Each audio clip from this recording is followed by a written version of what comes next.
Welcome guys our cash classes. Hello guys, तो कैसे हो आप लोग? आई होप आप सब अच्छे होंगे। गाइस आज मैं आप सभी के लिए एसएससी एमटीएस का मोस्ट इम्पोर्टेंट क्वेश्चन जीएस का लेकर आया हूँ। सो देखिए आप सबकी किस प्रकार से एसएससी एमटीएस में जीएस पूछा जाता है। सो करते हैं वीडियो को start without any late. So let's start the video. अगर हम बात करें गाइस अपने पहले क्वेश्चन की, तो हमारा पहला क्वेश्चन है कि मोडियट्टू किस भारतीय राज्य की पारंपरिक लोक नृत्य शैली है। तो गाइज यहाँ पे हमारे पास है चार option. Option number first Manipur, then second 11 Kerala, फिर उसके बाद झारखंड, फिर असम। तो यहाँ पर गाइज बिल्कुल हमारा केरल परफेक्ट है। इस ऑप्शन का सही आंसर केरल होगा। केरल में ही गाइज मोडियट्टू लोक नृत्य शैली है। और यही केरल में मोडियट्टू के अलावा भी यहाँ पर आप देख सकते हैं कि कोलाकली, ओपन्ना, कृष्णनाट्यम, ये सब भी केरल की ही लोक नाट्य शैली है। बात करें गाइस हम मणिपुर की, तो मणिपुर की नाट्य शैली खम्बा थाम्बी है। देन उसके बाद झारखंड की डोम कच्छ है, फिर असम की है ओचापाली कठपुतली। गाइस मोडियट्टू में ही एक अमृत सांस्कृतिक विरासत करके यहाँ पर हुआ था, जो 2010 में हुआ था। उसके अलावा हमारे पास यहाँ पर है कुटियट्टुम, ये भी 2008 में हुआ था। आप गाइस देख सकते हैं यहाँ पर स्क्रीन पर कि एसएससी एमटीएस पर ये क्वेश्चन आया था। चलते हैं अपने गाइस नेक्स्ट क्वेश्चन की ओर। निम्नलिखित में से कौन प्रसिद्ध सितार वादक थे? हमारे पास ऑप्शन है जाकिर हुसैन, हरि प्रसाद चौरसिया, राजा खान, देन निखिल बनर्जी। तो गाइस यहाँ पर हमारा ऑप्शन नंबर डी बिल्कुल करेक्ट होगा, निखिल बनर्जी। निखिल बनर्जी गैज ये सितार वादक हैं। इसके साथ ही साथ सितार वादक और भी कौन कौन है ये हम जानते हैं। उमाशंकर मिश्र भी सितार वादक हैं, शाहिद परवेज ये भी सितार वादक हैं। उसके बाद गैज हम देखते हैं यहाँ पर ये जाकिर हुसैन हमारे तबला वादक हैं, हरि प्रसाद चौरसिया बांसुरी है। इसके अलावा हमारे तबला वादक में चतुरलाल योगेश्वरी ये सब भी आते हैं। बांसुरी में अगर देखें तो हरि प्रसाद के साथ ही साथ पारसनाथ भी, ऋषभ प्रसन्ना भी आते हैं। चलते हैं गाइस हम अपने थर्ड क्वेश्चन की ओर। नेक्स्ट, मीनाती मिश्रा भारत के किस शास्त्रीय नृत्य से जुड़ी थी? जी हाँ गाइस, बताइएगा आप सब कि मीनाती मिश्रा भारत के किस शास्त्रीय नृत्य से जुड़ी थी? तो यहाँ पर हमारे पास चार ऑप्शन फिर से। पहला कथक, दूसरा कुचिपुड़ी, देन तीसरा उड़ीसी, फिर मणिपुर। यहाँ पर हमारा ऑप्शन नंबर सी बिल्कुल सही है, उड़ीसी। मीनाती मिश्रा उड़ीसी शास्त्रीय नृत्य से जुड़ी थी। अगर आपसे पूछा जाए कि कथक का शास्त्रीय नृत्य क्या है, तो आप बताइएगा उमा डोगरी, उमा शर्मा। उसके बाद कुचिपुड़ी का अरुणिमा कुमारी, स्वप्न सुंदरी। इसके साथ ही साथ उड़ीसी में और भी आते हैं गैस, जैसे सुजाता महापान, ठीक है, सुजाता महापान करके, और एक किरण सहगल, फिर रंजन गौर।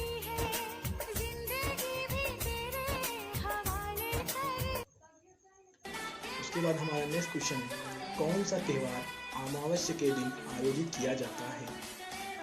गाइस हमारा जो इसका सही जवाब होगा महावीर जयंती, काली पूजा, दशहरा, होली। तो यहाँ पे हमारा सही जवाब होगा काली पूजा। काली पूजा को हम अमावस्या के दिन आयोजित किया जाता है। बात करें दशहरा, तो दशहरा हमारा अश्विन मास के शुक्ल पक्ष दशमी के दिन आयोजित होता है। देन होली की बात करें तो होली हमारा फागुन यानी पूर्णिमा में। दीपावली की ही बात करें इसके साथ ही साथ, तो कार्तिक मास में अमावस्या के दिन हमारी दीपावली सेलिब्रेट होती है। यहाँ पर अगर हम बात करें रक्षाबंधन की, तो रक्षाबंधन भी हमारा श्रावण मास यानी पूर्णिमा के सेलिब्रेट किया जाता है। उसके बाद हमारा नेक्स्ट क्वेश्चन आता है। यहाँ पर हमारा पांचवा क्वेश्चन है कि कौन सा खिलाड़ी मुक्केबाजी से जुड़ा है? गाइस अगर आप सबको इससे जुड़े कोई भी और क्वेश्चन है तो आप सब कमेंट करके पूछ सकते हैं। यहाँ पर हमारे पास चार ऑप्शन है। पहला अर्चना कामत, देन सेकंड लवलीना बोरगोहेन, फिर उसके बाद हमारा हिमा दास, फिर उसके बाद मोनिका बत्रा। तो यहाँ पे गाइस हमारा ऑप्शन नंबर बी बिल्कुल सही है, लवलीना बोरगोहेन। ये जो है ये मुक्केबाजी से संबंधित हैं। यहाँ पर अगर हम हिमा दास को देखें तो ये हमारे रेसिंग से संबंधित है। उसके साथ ही साथ हम मोनिका बत्रा को देखें, ये हमारे टेबल टेनिस से संबंधित है। उसके बाद यहाँ पे हम बात करते हैं कुछ इंपॉर्टेंट पॉइंट्स। नीतू धंधांस करके ये 48 kg के वेट से पूछा जाता है। स्वीटी बुरा 81 kg वेट से। उसके बाद निकहत जरीन 50 kg। और ये जो विश्व महिला चैंपियनशिप बॉक्सिंग में 2023 में इंडिया ने जीता है, इंडिया की लवलीना बोरगोहेन जो कि 75 kg से जीता है। गाइस अगर आप सबसे क्वेश्चन पूछा जाए कि कितने वेट से जीते हैं तो आप सब बताइएगा कि 75 kg से लवलीना बोरगोहेन फ्रॉम इंडिया से जीते हैं। चलिए गाइस नेक्स्ट क्वेश्चन। हमारा नेक्स्ट क्वेश्चन है कौन सा युग सही सुमेलित नहीं है। चलिए देखते हैं। डक क्रिकेट, ये ठीक है। क्रिकेट में आपको डक वर्ड मिलता है। ब्लू लाइन बैडमिंटन, यहाँ पे गाइस बैडमिंटन हमारी ब्लू लाइन नहीं होती है, यहाँ पर हमारी एक सेंट्रल लाइन करके होती है जिसे हम बेस लाइन भी कहते हैं। और ये ड्रॉप फ्लिक और पूरा शॉट, ये सभी वर्ड हमारे बैडमिंटन में यूज होते हैं। देन उसके बाद अगर देखें तो टेनिस में हमारा ड्यूस वर्ड यूज होता है। फिर उसके बाद वॉलीबॉल में फ्री एंड थ्रो का यूज होता है। अगर बात करें आपसे कि वॉलीबॉल में खिलाड़ियों की संख्या कितनी होती है तो गाइस यहाँ पर आप सब बोलिएगा कि 6 होते हैं। देन उसके के साथ ही साथ अगर पूछे आपसे कि नेट बॉल में तो 7 और बेसबॉल में 9।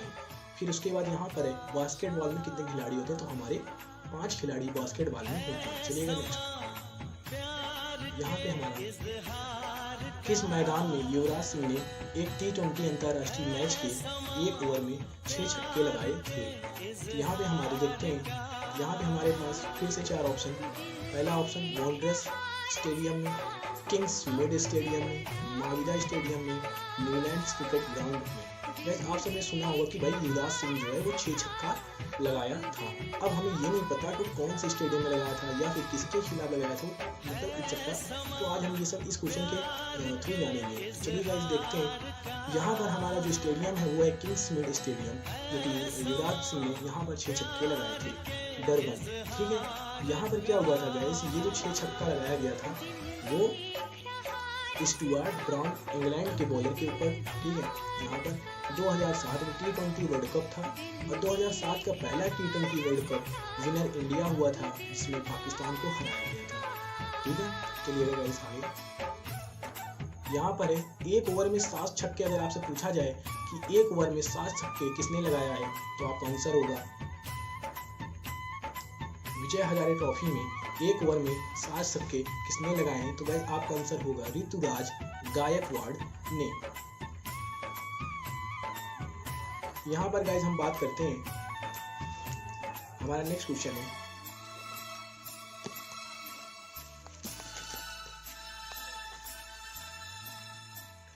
गाइस, हमारा नेक्स्ट क्वेश्चन है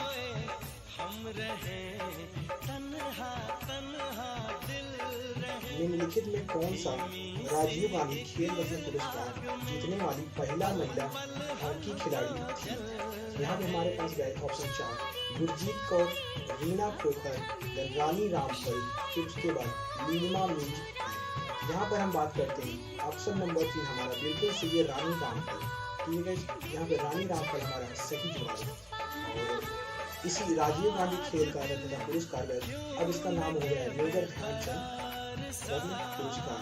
ठीक है, यहाँ पर अगर हम बात करें पहली महिला कर्णम मल्लेश्वरी 1954 से 95 की जिसकी वेट लिफ्टिंग में जीता था। फिर उसके बाद हम बात करते हैं मिताली राज, ये क्रिकेट से 2021 में, कर्णम मल्लेश्वरी 2000 में सिडनी से। फिर उसके बाद शूटिंग में अगर हम बात करते हैं तो शूटिंग हमारी अंजलि भागवत। फिर एथलेटिक्स में हमारी अंजू बॉबी। देन बैडमिंटन में साइना नेहवाल। इसी के साथ टेनिस में हमारा सानिया मिर्जा। रेसलिंग में गाइस हमारा Sakshi Malik. And table tennis में मनिका बत्रा। अब देखते हैं इसी के साथ हमारा नेक्स्ट क्वेश्चन। तो गाइस हमारा नेक्स्ट क्वेश्चन है निम्नलिखित में से कौन सा उपन्यास मुल्क राज आनंद द्वारा लिखा गया है जो भारत के स्वतंत्र पूर्ण युग पर आधारित जाति व्यवस्था की क्रूरता को दर्शाता है। यहाँ पर हमारे पास गाइस 4 ऑप्शन। फर्स्ट ऑप्शन हमारा द विलेज, उसके बाद अनटचेबल, फिर उसके बाद across the black waters, then उसके बाद कूली। यहाँ पर हमारा ऑप्शन नंबर 2 अनटचेबल बिल्कुल राइट है। क्वेश्चन गाइस हम फिर से पढ़ेंगे। यहाँ पे क्या है कि निम्नलिखित में से कौन सा उपन्यास मुल्क राज आनंद द्वारा लिखा गया है। जो भारत के स्वतंत्र पूर्व युग पर आधारित जाति व्यवस्था की पूर्णता का दर्शाता है। अब यहाँ पे अगर हम देखें option number A the village, ये उपन्यास किसकी है? ये उपन्यास हमारी कैरोलिन मिचेल की है। यहाँ पर अगर हम बात करें कूली, तो कूली ये जो बुक है ये सेवन समर्स और मॉर्निंग फेस ये भी कूली, ठीक है, इसी के साथ आते हैं। अब चलते हैं नेक्स्ट क्वेश्चन में। भारत के किस शहर में आपको स्वामी विवेकानंद हवाई अड्डा मिलेगा? जी हाँ गाइस, आप सब बताइएगा कि इंडिया के किस सिटी में स्वामी विवेकानंद एयरपोर्ट मिलेगा। तो यहाँ पे हम देखते हैं गाइस, हमारा option number 1 Kanyakumari, second Raipur, then Ranchi and फिर दुर्गापुर। तो यहाँ पर गाइस हमारा है रायपुर, ऑप्शन बिल्कुल करेक्ट है। रायपुर में हमारा स्वामी विवेकानंद हवाई अड्डा मिलेगा। उसके बाद हम बात करते हैं यहाँ पे बिरसा मुंडा एयरपोर्ट। बिरसा मुंडा एयरपोर्ट आपको रांची में मिल जाएगा। इसी के साथ हम अगर देखें थोड़ा सा तो वल्लभ भाई पटेल ये हमारा अहमदा में है। जारूकी एयरपोर्ट शिलोंग में है। उसके बाद कैंप पगोड़ा है बेंगलुरु। वीर विक्रम माणिक्य है अगरतला। बाबा साहेब अम्बेडकर नागपुर में है। और गाइस अगर हम देखें कि सबसे अधिक इंटरनेशनल एयरपोर्ट कहाँ पर है, तो वो हमारा है क्या? महाराष्ट्र में। कहाँ पर गाइस? महाराष्ट्र में। यहाँ पर हमारा नेक्स्ट क्वेश्चन हिस्ट्री से है। गुप्त वंश का अंतिम स्वीकृत शासक था। यहाँ पर हमारा समुद्रगुप्त है, विष्णुगुप्त है, बिंबिसार है, अशोक है। यानी गुप्त वंश का सबसे लास्ट में शासक कौन था? तो वैसे आप सभी का आंसर होना चाहिए विष्णुगुप्त। बात करें अगर हम समुद्रगुप्त की, ये इसे भारत का नेपोलियन कहा जाता था। ये लिच्छवी दाहित्र कविराज वीणा वादक था और इसके दरबारी कवि हरिसेन थे। ये प्रयाग प्रशस्ति अभिलेख भी यहाँ से लिए। इसके बाद हम बात करें गुप्त प्रथम शासक। गुप्त वंश का प्रथम शासक श्रीगुप्त था। वास्तविक संस्थापक चंद्रगुप्त प्रथम था। फिर उसके बाद इसी चंद्रगुप्त प्रथम ने गुप्त संवत चलाया था, जो 319 AD से चला था। यहाँ पर हमारे पास गए 3री शताब्दी में वॉक वंश का संस्थापक कौन था? ये क्वेश्चन गैस हमारा SSC CPO में पूछा गया था। इसमें से 4 ऑप्शन हमारे निकल कर आते हैं। पहला नागभट्ट, दूसरा विंध्याशक्ति एंड तीसरा प्रवर सेन, उसके बाद रुद्र सेना। ठीक है, तो गैस यहाँ पे हमारा ऑप्शन नंबर 2 सही हो जाता है। क्या होगा? विंध्याशक्ति। बात करें यहाँ पर थोड़े से और इम्पोर्टेंट की, यहाँ पे हमारा अगर देखें चोल, तो चोल का होगा भाई विजयालय तंजौर। यहाँ पे राष्ट्रकूट दंती दुर्ग होगा मानेखेत। उसके बाद कर्णों में वासुदेव पाटिल पुत्र। उसके बाद होसल में विष्णुवर्धन और द्वारसा करके। यहाँ पे गए पाल वंश में इन्होंने गोपाल और मुंगेर। चंदेलों ने नानुक, खजुराहो, महोबा। आगे देखते हैं। देवरई के युद्ध में निम्नलिखित में से किस औरंगजेब ने पराजित किया था? तो यहाँ पर गैस हमारा ये भी इतिहास से क्वेश्चन निकल कर आया है, जो कि SSC MTS 2021 में पूछा गया था। यहाँ पर अगर हम बात करें तो option number 1 Shahjahan, second Shah Shuja और तीसरा दारा शिकोह, फिर मुराद बख्श। यहाँ पर हमारा आंसर बिल्कुल सही होने वाला है दारा शिकोह। दारा शिकोह का क्या हाल है भाई? यहाँ पर हम देख लेते हैं तो बुलंद ए शाह इकबाल ये भी इनकी दारा शिकोह की है। नज़्म ए बहरीन ये भी 52 उपनिषदों का अनुवाद शीर ए अकबर दारा शिकोह के द्वारा ही। 1658 में धर्मगढ़ वार उज्जैन में। 1658 समूहगढ़ वार आगरा। 1659 देवरई का युद्ध हुआ। यहाँ समूहगढ़ वार आगरा में शाहजहां की कैद कर किया। इसके बाद हम देखते हैं हमारा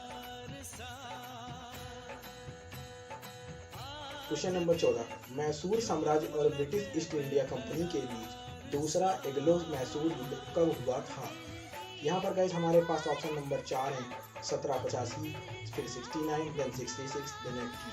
तो हम यहाँ पे क्लिक करेंगे 1780 टू 1784।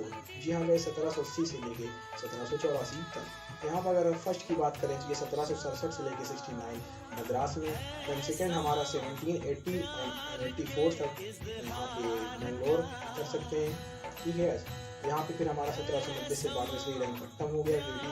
उसके बाद 1799 में हो गया टीपू द्वारा मारा गया था एक कर्नवालिस का। ठीक है, एक्सेट्रा।